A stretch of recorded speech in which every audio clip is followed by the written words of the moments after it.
Mike, check 1 2. It's the Y2K collector. So, a few of you have asked me how I felt about Nintendo's announcement of their new game key system, which is basically where they sell you a physical cartridge that does immediately require a a digital download before you can actually play the game, which requires an internet connection, obviously, for you to download the rest of the data or the rest of the game in order for you to be able to play the game.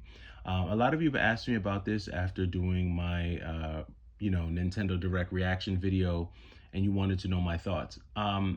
Initially, from my understanding of this, I'm actually in favor of it. I actually like this system a little bit better than what I saw Nintendo do before. Now, for many of you, you might know that there were certain games that came out on the Nintendo Switch that came out with a physical case, but when you opened the case, it was literally a piece of paper inside the case, and just a download code.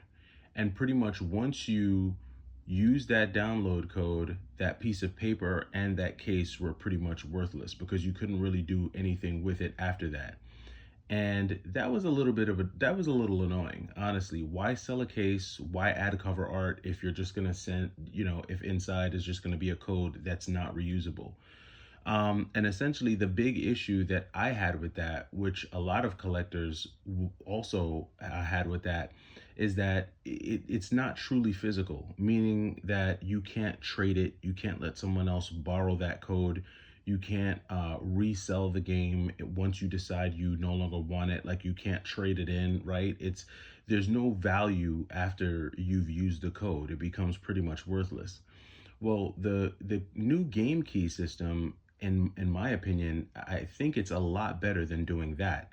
Now, I don't know if the game key system is going to replace that process that Nintendo has used in the past. If it does, then that's great, because this game key process is a little bit different. First of all, from what I understand, when you buy a game, well, the games, you'll know if it's a game key game before you even purchase it. So as a collector, as a gamer, you can make that decision beforehand and decide whether or not you actually want to make the purchase for that physical cartridge. But once you buy the game, insert it into the Switch 2, and you download the content, from what I understand, no further internet connections are required.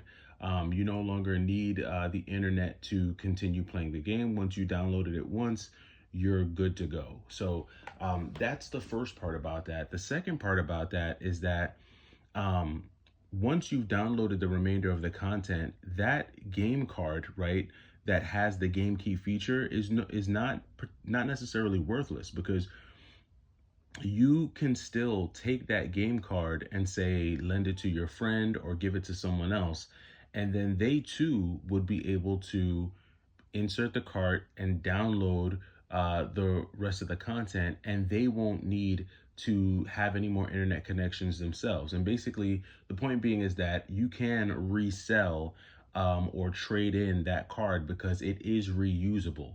It's not a one and done deal like what you would have seen from Nintendo when they sold you pretty much a download code. And I think that's the big difference here. And to me personally, I think that's one of the biggest differentiators when you talk about physical games versus digital games. I honestly, and I'll say it again, I honestly thought selling a game case with a piece of paper in it with a download code was a slap in the face to a physical collector, because you basically sold me a case, right? That's what you sold me. I could have, for all that, I didn't need to go to the store, buy the physical game, or order the game online and pay shipping and handling for a case. I didn't need to do that. I could have just went straight to Nintendo eShop or wherever I get my digital downloads and just download the game. Here, it actually makes sense in the fact that there is reusability in the games that utilize the game key feature. You can still use those carts or those game cartridges on other systems. And I think that's, to me, is the biggest differentiator, because it is reusable. You can give it to someone else. You can sell it to someone else. It does have reusability. So unless my understanding of how that game key system works is absolutely wrong, And I know there's been a lot of information about that floating around on the internet. So, there maybe I don't have all the facts on it, but to me, that's the biggest differentiator, and that's why I'm not completely against it. Now, one might say, why would you even need a game key system at all? Why have that in the first place?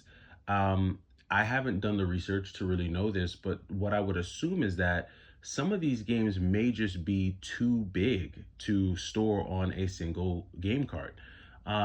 Even with all of the updates and advancements and extra storage and extra RAM, some of these games that they're attempting to bring to the Switch 2 may just be too big to actually place on a cartridge. And so it's easier for developers to give you a portion of the game or give you like an access key to the game, and then you download the remainder of the game from the network.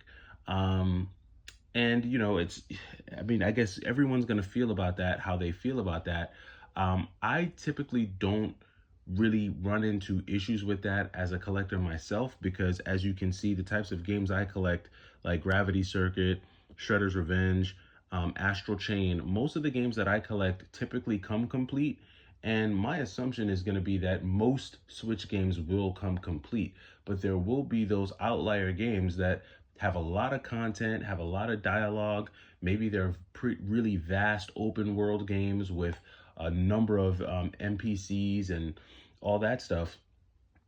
When you have all of those features, all of those texts, all of those textures, all of those characters, all of those things, equal data that sometimes will not be able to just fit on a game cartridge. And I think that's the reason why we have the game key. Now, I will be very upset if the game key is used, as a crutch for patch fixes and patch updates.